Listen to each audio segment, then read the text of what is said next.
We are back and good to go with match number 1. It's going to be SamuelTsao versus DawN, and it is going to be this Druid versus Mage. And we were talking just before we went live, and Derek was telling me how much he loves this Druid list. I mean, a slight abridgment of what I was saying, I think it's fair to say. I'm very much unconvinced on Druid. I think it's not one of the power 3, right, is my main concern. With Druid, Mage, and Warrior being so far above the rest of the pack, I think you have to have a very, very good reason to not bring one. Right. And I personally feel like Druid does not hard target any of the 3 enough. Like, if he was trying to go for a kind of like a snipe target where he if knows... he just beat Rogue, exactly. And you'd be like, right, I hope I roll against a Rogue, right, and then win. I'm not sure that's the case. However, having said that, I really like SamuelTsao's list because I think it gives him a very good shot against Mage, as I believe we're going to take a look at the list in a minute. Yeah, let's take a look at DawN's Mage first. Right, actually. okay. Yeah. Let's take a look at the Mage, and then we can see what SamuelTsao has to beat first. So DawN's is rocking that Cyclone Mage. You've been playing a lot of this as well the last couple of days, right? So anything that really sticks out, or is this just standard to you? Yeah, I have. This is very, very standard Mage for the most part. Double Frostbolt is interesting. It's not something I hate at all.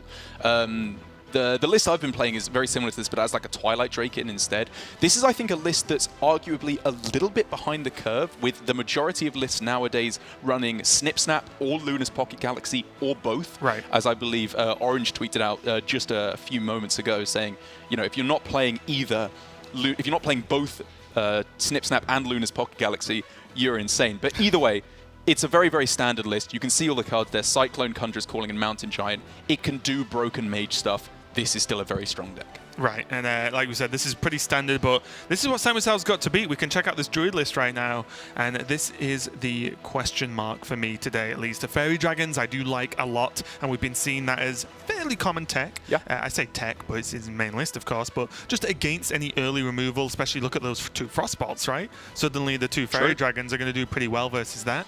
But my worry is, against these lists, the Mage, I feel, always gets something big down, and it just beats the Druid to the punch anyway. And it's like, with the freezes as well that are available, you just negate them for 1 turn, and then you're too far ahead and the Druid can't keep up. Yeah, I think I would still say I'm not certain that it's a favourable matchup at all for the Druid. However, I think this list, in which the very clear key omission in the deck list is Whispering Woods. It does not run that on 4 mana because it's not trying to hold and build up card advantage until that point, then unload with a big turn. It's trying to curve. It's got mech synergy, magnetic synergy, just trying to curve out, which I think is much stronger against the Mage, because if you go super wide on the board and don't put much attack power in play, they're going to play Giant, Sea Giant or Mountain Giant, they're going to frost over you, and then you're just dead at that point because the deck is extremely unreactive. That's the biggest problem as well, because a lot of the time with Whispering Woods, even if you go Whispering Woods on 4 into Soul of the Forest, that's 2 turns of doing nothing. Yeah, and then the Mage has already got like 8 8/8s on the board, and that to the extent where, yes, they've cheated and got more minions than 7. It's like, it feels that overpowering. So I do agree. I think the Whispering Woods, although on the face of it, after seeing Token Druid for so long in the game, it feels weird. Right. But I do think it's correct, because you need to just end the game. It's almost leaning towards aggro Druid now, outside of Token Druid specifically. And that's what's so weird about Mage, is that it has such a high power level that you have to do kind of objectively weaker things in order to beat it, because it has specific weaknesses, which is the fact that Mage has little removal. It does not deal well with single minions that get to not even big size, just reasonable sizes, which is what Magnetic does so fantastically, and also what Fairy Dragon does so fantastically. It's like one of those toys you get as a kid, where it's a box with different shaped holes. Yes. And like all other decks are like squares, and then you have to build a circle to fit through the one Mage one, because you just have to do, like you said, weird things to get through those gaps that Mage creates. Even though Triangle is objectively the most OP shape, you've got to go for Circle against the Mage. There you go. Let's go into game number 1. And you can see the scores now as well. We didn't really touch on this too much, but while the players are sorting out their first couple of turns, DawN at 7-3 is top of the table, whereas SamuelTsao has to do everything just to move up a few places, which might not even be enough at this point in the league. Yeah, SamuelTsao, it's not looking good for him. He's improved his record. He was right down there at the bottom of the league a few weeks ago. So even if he's not in contention with only 2 weeks left to get through to the playoffs, he can save some face. Yeah, he can put on a decent showing overall. Exactly. Show he's got what it takes. As DawN here, already right off the bat, makes a very, very bold play. You don't often see this. Coin Khadgar. Yeah, and then look at this play. Look at Sorcerer's the follow-up. Apprentice into Mirror Image. The aggro deck's already being beaten by Mage. I love it. It's so crazy. If you look at the deck list from SamuelTsao, there is literally nothing in his deck that can answer the Khadgar on turn 2. It was safe 100% because he's cut the package of Wrath and Keeper Steladris. So this play for DawN happened 100% of the time, and I love it. It does make the Giant a lot weaker, but there's so much in his deck that he can pick up, which just puts him in such a good spot now. Right. And imagine the world where that mountain was of a sea variety. And right. you know, then you just win. It's just one of those games that Mage pulls out the bag, and already now, Eric, I think, threw up a little bit in his own mouth as he saw that That was draw. so disgusting. It's a double Ray of Frost Elemental Evocation. The only things playable for DawN this turn, outside of the card off the top, of course, means he drew the perfect card into a Nova and Ray of Frost, which means DawN could just shut SamuelTsao out for the foreseeable future. And this is what I mean about Druid. Everything it does is fair. Even with this game plan where you're curving out with mechs, look at what DawN did this game. This was not fair. This is turn 3. He's generated 3 extra cards. His reward for playing all his cards so quickly should be that he played all his cards so quickly and got a lot of tempo. Yeah. Not that he can refill his hand entirely, which, you know, it feels unfair from SamuelTsao's perspective. This is just why I think Mage is the best deck at the moment. Yeah, and I think if you look at all these mirror images, you could think, well, they're very weak. Mage doesn't run buffs like Druid does, right? But the problem is they buy time, and the Mage is the better deck if it has time. Right. So even though it looks weak, right? Oh, a 2-1 and 3-0 one, so what? Well, SamuelTsao has to chunk his way through. He just spent his whole turn not developing minions and swiping, and he's still behind. And I mean, DawN's just going pass ping, pass ping, pass ping, Mountain Giant. And then he's still behind. Because imagine if the swipe wasn't there. These apprentices, or sorry, these mirror images would just protect DawN's minions for the entire game. He'd chip away for 5 a turn, and he'd win. Yep. Oh my god. Again? I mean, completely reasonable for me. What can he do, right? He can't go for the Nova double Ray of Frost on this turn, but it just gets minions in play, right? Like, I was just wondering whether he just went the Apprentice double Ray, just Cyclone and said, you know, well, yeah, that's what I was looking two at. minions, 2 cards, like, sure. Right. I mean, the obvious hindrance or the downside of that play is the Mountain Giant, right? That's what's stopping him from just going off on the board and exploding with tempo, especially now that he's seen one of the swipes, is because if DawN goes for this play and he's met with a second swipe, his hand actually does very little at that point. Right. So I think he's in a good enough of a position to the point where he can play around certain cards like swipe. So I don't mind this at all. And also, I guess, if you're DawN and you're thinking, okay, what does my opponent have to draw to make me not play Mountain Giant next turn? Yeah. And there aren't many cards that exist. Even this. Like, this is still fine if you wanted to just slam a Mountain Giant. I mean, Snip Snap was a fantastic draw for SamuelTsao. Without that, he was looking to be in an absolutely miserable position. But, wow. This follow-up for DawN is going to be insane. And now there'd have to be, what? Exactly Savage Roar, swipe as well with the hero power. But even that, swipe hero power, well, SamuelTsao ends the turn with nothing. But from where he's sat, Conjurer's Calling could be there. And I guess he could play the minions as well, sorry. Yeah. It's not that bad, right? Because he gets a board of 4 1/1s and then he could just buff it with the power of the wild. Or he could go Dreamway Guardians. That's kind of interesting. I guess you probably go Dreamway Guardians and then buff next turn. I think with his hand, he has to go wide. Like, he's losing to... Like, if DawN has any kind of Sea Giant nonsense, he's winning anyway, right? Because SamuelTsao has to make a wide board to win this game. So I think playing around Sea Giant is not a luxury that he's afforded in this situation. It's why Sea Giant popped up so much, is that so many boards were just going wide. You look at even Rogue with Lackeys. Yeah. Like, your opponent can't just not play minions in this meta outside of a very few decks. You can't just not go wide. You just pass turns 1 through 10 like... Playing around Sea Giant. Got him. Yeah. It's going to use the power of the wilds now. I guess what this means is, worst case, he gets either... Probably not, maybe a double soul, depending if a minion's been killed or not. Yeah. But also he can Dreamway Guardians and then soul on an empty board and just say, well, you know what, it's better than nothing. There's some level of refill. Yeah. Whereas if he drew another buff next turn and his board got wiped or dealt with, then his hand does nothing. Wow, DawN is going all in. The polymorph. Yeah, I know. The polymorph I find somewhat surprising, but I mean, I guess random card is just better than a polymorph at this point. And also, because Snip Snap's been played, that's one of the few cards That's you true. probably would want to polymorph out of what's available, right? Good point. Okay, well, let's open that box. Wow. Whew. Those cards are insane. Blast Wave. Yes, Cone of he's Cold. got the board clear and the development. Like, Conjurer's Calling and the Power of Creation are like the only two proactive mage spells that actually get stuff on the ground. So getting that in combination with the removal, it's absurd. And also, even the Spellbender to soak, you know, a Wrath to help a trade or something, even, and to just mess with SamuelTsao, because if it's a counter spell, then SamuelTsao has to play a certain way or not. And even just the frustration of I just saw the Mossy Horrors. Right, I was like, How I'm does glad they have Hearthstone work? discovered because SamuelTsao would probably just cry at that point if he worked out DawN had his hand plus 2 Mossy Horrors in hand. But obviously that is not how Power of Creation works. Ziliax with a mech on board, not half bad, but bear in mind DawN did choose to freeze the mech. Which means very wisely. a nice small play there that can make a big impact. I mean, he'd probably rather go wide anyway, right, with the Soul of the Forest. He wants to get the extra buffs. But I guess at that point, with an already Soul of the Forested board, like he's just running into... running out of board space. It's the trade-off, right, as to how much you actually gain from playing that second Soul. Yeah. It's probably worth it now, though, right? Because you would only generate 4 minions without it. So SamuelTsao needs to think about what he can get off the top of his deck, because the only like board in a box card he has is Forest's Aid, right? And at that point, he can't play Soul of the Forest on the same turn anyway. I'm wondering whether he should have just sold and hoped for a Savage Roar. And just said, well, no matter what you do to this board, he's going to leave minions there unless he has unless it's exactly Nova, right? Oh.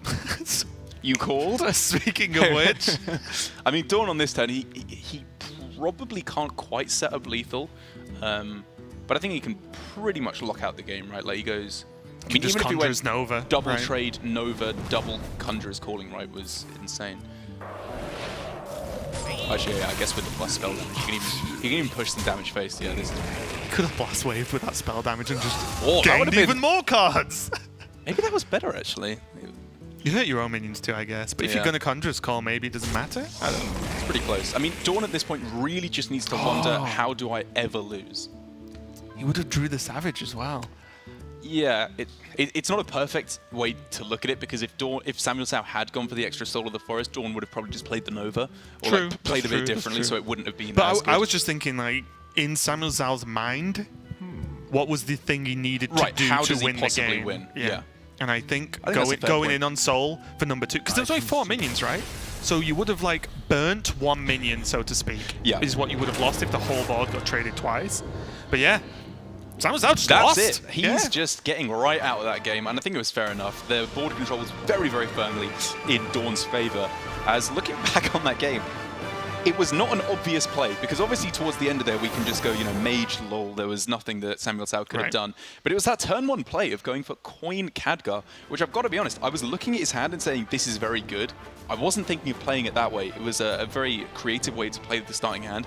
And like when you analyze how it works out, there was literally no punish. He goes for the Apprentice into Mirror Image 100% of the time. And I think it was a very smart way of playing it. One of the issues is DawN could have been ran over by a very early Druid start from SamuelTsao, right? Yep. If he'd just gone 1 into 2 into 3 maybe with the buff as well, and it would have snowballed out control. Well, DawN just said, well, actually with this hand, no. I'll just play Khadgar first, and at worst I get a trade. At best he does what he does and wins the game. So impressive overall. DawN going 1-0 up versus SamuelTsao. The players just got to take a minute to work out what they want to do and if they want to change. And while they do that, we're just going to step away for a second. We'll be right back.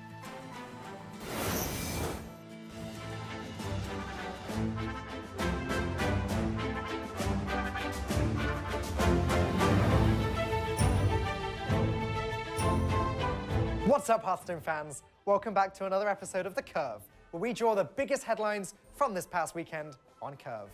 I'm your host, Falcone. Let's do this. Before we get to recapping this past weekend, we have to give a big shout out to Dog, who won the inaugural Masters Tour in Las Vegas. He climbed his way through 12 grueling Swiss rounds and then made it out of his group to face off against the 2017 world champion, Tom 60229.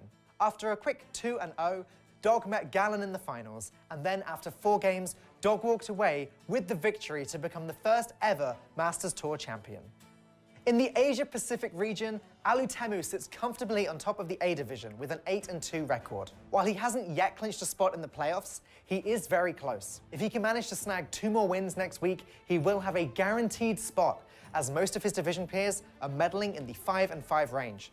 Division B, on the other hand, is a little less clean cut, so be sure to catch all of the games in the next 2 weeks to see who makes it out. It took until week 5, but Hearthstone Grandmasters no longer has an undefeated player. Finamino entered the weekend a perfect 8-0 with matchups against Silvername and Calento to extend his streak, but it wasn't in the cards. After sneaking by Silvername, Fino fell to Calento 2-0. He now sits as the Grandmasters best at 9-1. It seems like Team Liquid has everything going for them in the Americas region. After claiming the trophy in Las Vegas, Dog came back to Grandmasters and claimed 2 more Ws and the #1 spot in his division. Teammate Frozen also won his 2 games this weekend and now has a tied record with division leader Eddie. In this week's meta moment, we're going to highlight the Holy Wrath Paladin. Despite seeing a myriad of rogues this weekend, 3 brave souls, Viper, Eddie, and Raze, brought the Paladin. The archetype went a respectable 4-2, both losses to warriors. The wins were all 2-0s over a hunter, a rogue, and a pair of mages. While the deck had clear difficulties against the warrior because of the armor gain, the matchup against the rest of the field was surprisingly consistent. It's hard to say if we'll see an overwhelming amount of paladins in the coming weeks, but it should be noted that this archetype had a lot of good tools to beat the most popular decks this week. The abundance of healing and immunity gave the class time to withstand the aggressive rogue decks, while the numerous AoE clears were easily able to eradicate both big and small minion boards. If you missed any of the Grandmasters action, you can check out the VODs at our YouTube page, youtube.com/Hearthstone Esports. Grandmasters resumes this weekend. Don't forget to follow us on Twitter, Facebook, and YouTube. That's it for us. We'll see you in the tavern.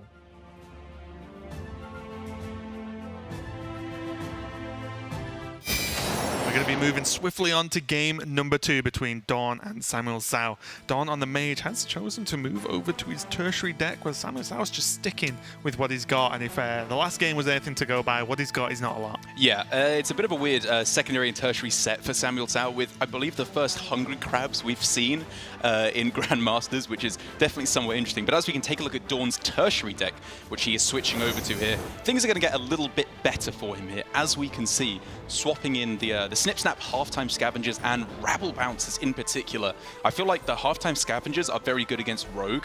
The Rabble Bouncers, however, even if they're not targeted for the Druid, is just going to be insane versus the Druid. It really is, yeah. And you might think like, oh wow, Ziliax has been cut in an anti-aggro build like that. That feels weird. I do think that, to be fair. Okay, well, I'll throw something out there. Please and I'll do. see if you'll catch. Halftime Scavenger is kind of a turn 4 Ziliax.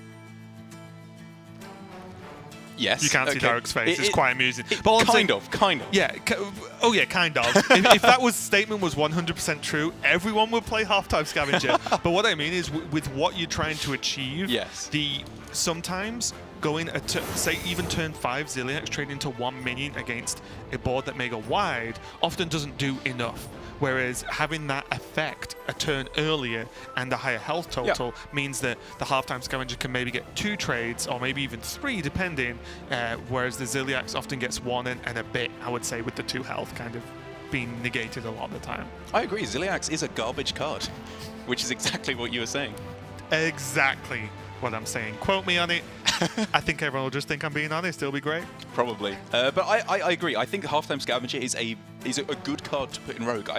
In Mage, sorry. I think it's a good card to put in Rogue as well. Why not? That's like exactly what you were saying, wasn't it? That is exactly what I was saying. You can quote me on it. I feel like it's like if you were to just build a ladder deck, it's like the 34th card I'd put in. Like, there's a couple of tech cards I want to put in, like Second Frostbolt, Luna's Pocket Galaxy, Snip Snap, Giant, Twilight Drake. There's a couple of cards I'd put in first. But again, in Specialist, this is the beauty of the format, is you can put in these cards, which usually are not good enough. And if you're clever enough to target the right deck, you will be rewarded. Yeah, as well, the Mage often has a very lacking turn 4.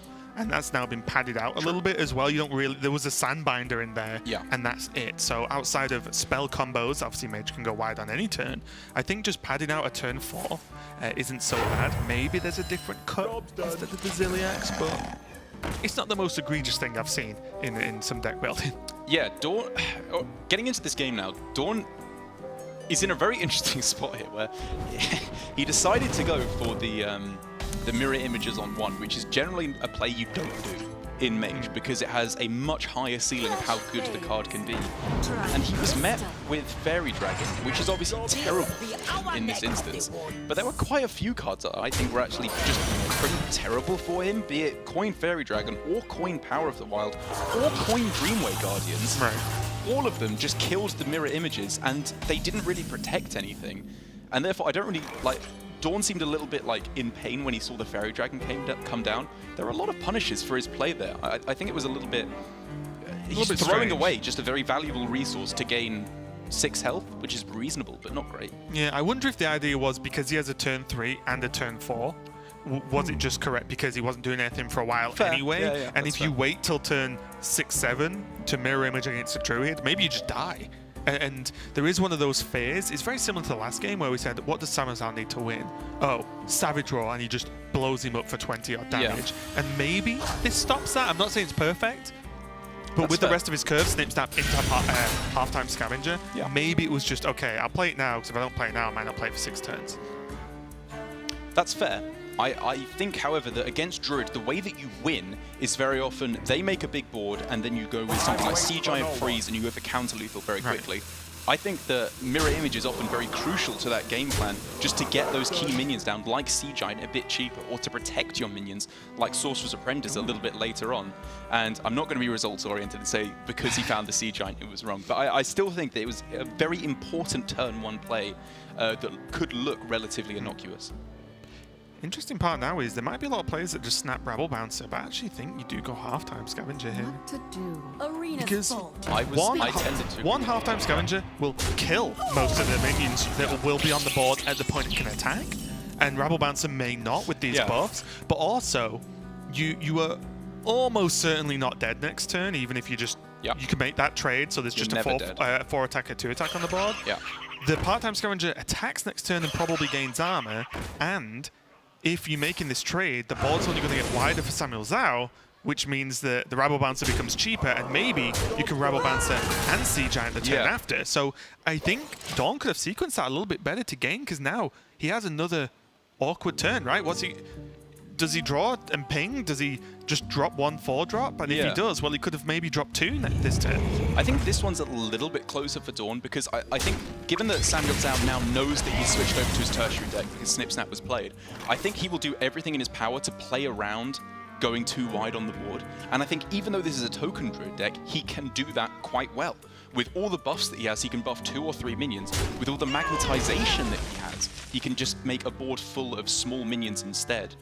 And I think it was reasonable for DawN to go for the Rabble Bounce there, even though I agree that halftime Scavenger might have worked out. Okay, well, SamuelTsao going to get use of his Ziliax here, peeling off the final bits of health on that Sea Giant, keeping a little squirrel alive.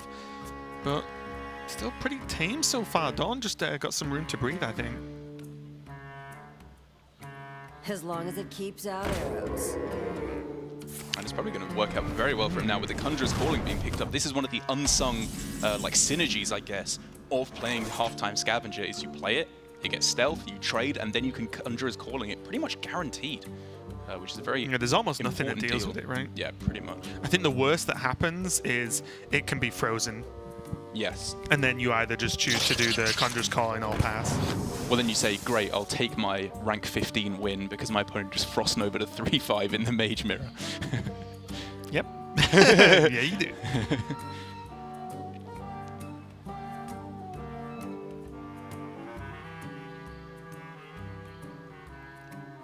So SamuelTsao now, again, you were talking, yes, there's 1 Sea Giant gone, but he's got just a few things to consider as to how he wants to go wide exactly, because none of these cards really synergize so well. The only thing that looks good is he can go Explodinator this turn and set up for the Blessing the turn after. Let's just go Goblin Lackey and just push a little bit more damage. Oh, this is smart. I like this, actually. Negating the trade. Yeah, exactly. That's what actually it's pretty mean. sick, Takes out yeah. the value trade, which is a huge deal because he knows that DawN is very likely setting up for value trade Conjurer's Calling. And getting rid of that is, I think, a really smart play from SamuelTsao. Because it still gets a wide board buff. It's still threatening lethal. DawN has to do something. I mean, obviously with a trade, it's not lethal, but it's getting close. This is also a funny question, right? Because he can now actually play Rebel Bouncer and Conjures it. He can gain the armor from the trade, go to 16. Yeah. Yeah, that's fair. Because, again, my question is it 2-7 enough to stop? It's not, so you have he to wants just to gain start the fighting back. yeah, gain the minions and oof. The 7-mana Gloop Sprayer. The buff / nerf, depending on what end of the stick you're on. Mage got messed up, man. I'm telling you, the Mulch Muncher down to 9. Oh, yeah. Meaning that Sea Giant can't get Rush anymore. It's a big deal, actually, when you combine it. Yeah. It's a big deal. SamuelTsao with another very nice card for that wide board. And now that he's seen 2 Rabble Bouncers and a Sea Giant, he has to go wide here. Yeah. Like, there's no way he wins this game now. Or I should say the way he maximizes his chances of winning the game is by going nice and wide, making it resilient, and saying you don't have the punish for a wide board. Which at the moment, DawN doesn't. Yeah, I think SamuelTsao's just working out whether he wants to do the other Mekaru and Soul the Forest, because I think he plays Soul the Forest no matter what. This turn, I don't see That's what the what I'm looking at. Explodinator Yeah. does that Soul actually doesn't do better in most cases. Yeah. Um, I mean, I think it's looking at if he could ever get lethal possibilities, like if DawN has to well, the AoE down the O2s, but I don't think that's something. yeah, the hero power pushes a little bit more damage, but it just doesn't matter that Yeah. much because the Mekaru's probably going to push even more the following turn. Yep. I love that. I love going face. I think 7 drops generally are not all too defensive. It's nothing compared to the Mountain Giant, which obviously has a 50% for taunt off the Conjurer's Calling. So I think SamuelTsao here has put himself in the best position to get through for a victory. Yeah, DawN has Novas to draw, so I like does. this being the out. He can actually... well, that's that's not a good bad. one. He can draw again. He can still play a Nova and still play double Ray of Frost. So then it becomes, is he more likely to get it off the draw or off the triple generation on the mana cycling? Don't ask me questions that I can't answer, Derek.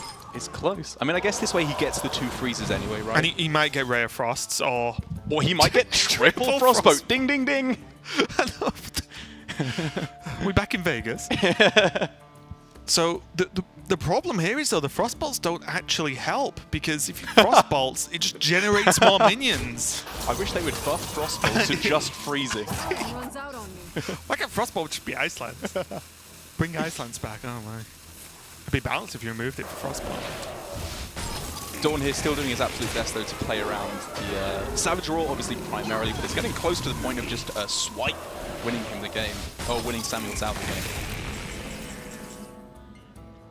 Ooh, that is a fantastic draw there, though, in the Snip Snap. The magnetization is nuts. He can gain 5 this, gain 4 this turn. Yes. 5 with the hero power, so that's 7. You can put him to 2. Is there any way you play the Explodinator this turn? Because he could then go like Explodinator and magnetize 2 of the Snip Snaps on the Goblin Bombs and sacrifice them in for extra damage.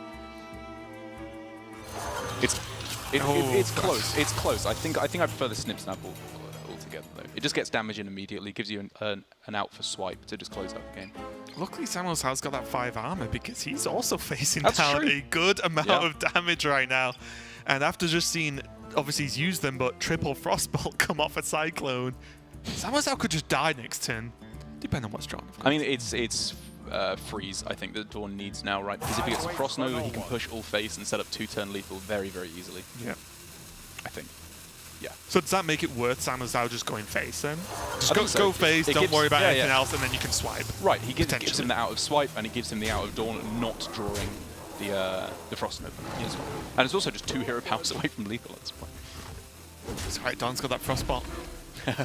No hero powers for That's SamuelTsao true. for 1 turn. That's actually true, yeah.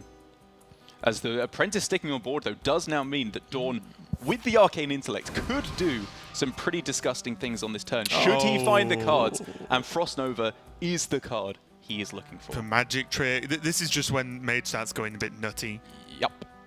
Because even Magic Trick into the Tome of Intellect That's is like, fine. oh, it's not great, but it's definitely not bad just cycling through spells. Yeah.